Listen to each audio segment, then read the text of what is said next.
25 जून को 1975 को देश में लागू की गई आपातकाल की 50वीं बरसी पर भाजपा देश भर में विभिन्न कार्यक्रमों का आयोजन कर रही है।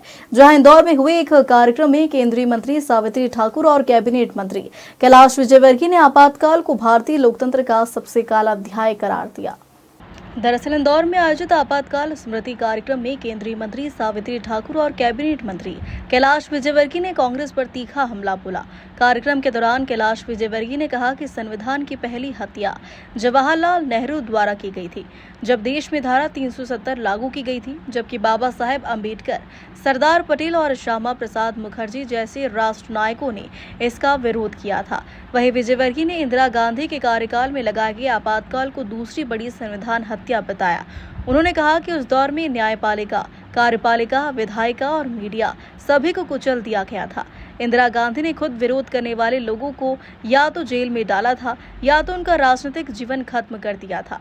वहीं इस दौरान केंद्रीय मंत्री सावित्री ठाकुर ने भी आपातकाल को जनता के अधिकारों पर हमला बताया और कहा कि भविष्य में ऐसी भूल फिर कभी न हो, इसके लिए जनता को जागरूक रहना होगा। देखिए, ऐसा है कि हम जनता के बीच में जा रहे हैं।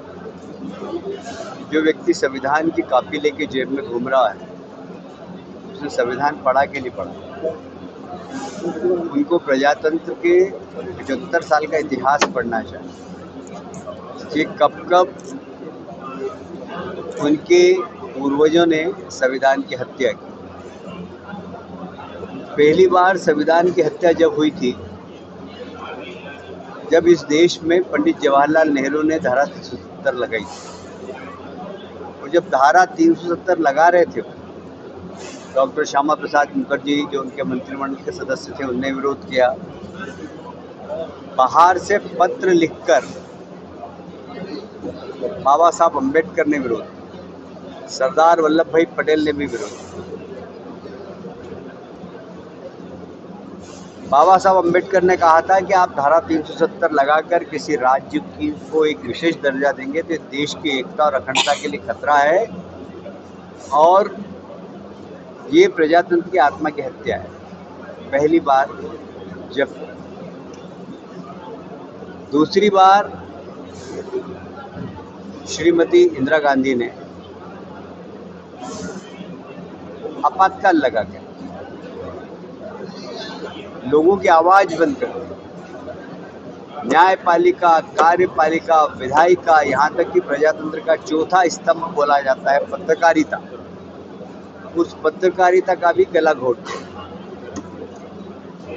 किसी अखबार की ये ताकत नहीं थी कि बिना कलेक्टर के आदेश के एक भी शब्द वो अपने अखबार में छाप सके।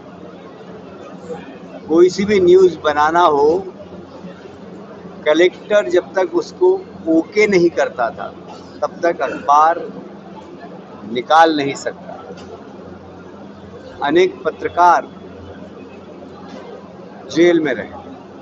उस समय एक बड़े विद्वान पत्रकार थे, संपादक थे।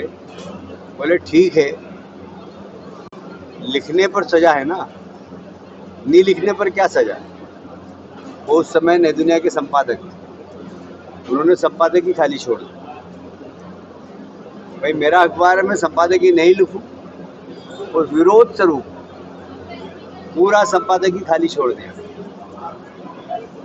उससे सारी दुनिया नहीं, सारी दुनिया के अंदर एक मैसेज गया कि क्या हालत है पत्रकारिता की। तो लाखों लोगों को जेल में डालना, विपक्षियों को जेल में डालना, अपनी पार्टी में अपना विरोध करने वाले लोग, मोरारजी देसाई जैसे वरिष्ठ कांग्रेस के नेताओं को जेल में डालना। सिर्फ इंदिरा जी ने मेरा जो विरोध करेगा वो या तो जेल जाएगा या उसकी राजनीति खत्म हो जाएगी। दो ही काम किया। अरे हिटलर तानाशाह था, हिटलर ने भी नसबंदी की थी। उसने, मैं इतिहास में पढ़ रहा था, उसने कोई 30-40 लाख लोगों की नसबंदी की थी। संजय गांधी ने 1 करोड़ से ज़्यादा लोगों की नसबंदी की। और नसबंदी अगर उनकी करे जो कि वास्तव में नसबंदी के योग्य हो, कुंवारे लोगों की नसबंदी कर दी और 70 साल के लोगों की नसबंदी कर दी। उनको आंकड़े दिखाना था।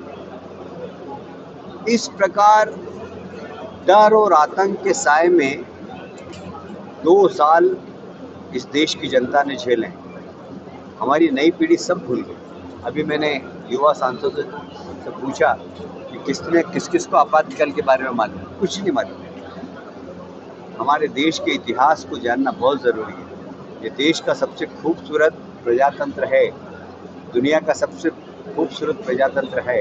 तो इसमें कितने उतार चढ़ाव आए और किस किस राजनेता ने इस प्रजातांत्रिक व्यवस्था को ध्वस्त करने का प्रयास किया, इसके बारे में हमारी पीढ़ी को जानकारी होना चाहिए। मैं समझता हूँ ये स्वतंत्रता के आपातकाल के जो 50 वर्ष मनाए हैं, ये उन लोगों के गाल पे करारा तमाचा है जो संविधान जेब में लेके घूमते हैं, जो कहते हैं संविधान बचाओ। अरे संविधान की हत्या तो आप लोगों ने की, संविधान का रक्षण किया है, तो हम कर रहे हैं।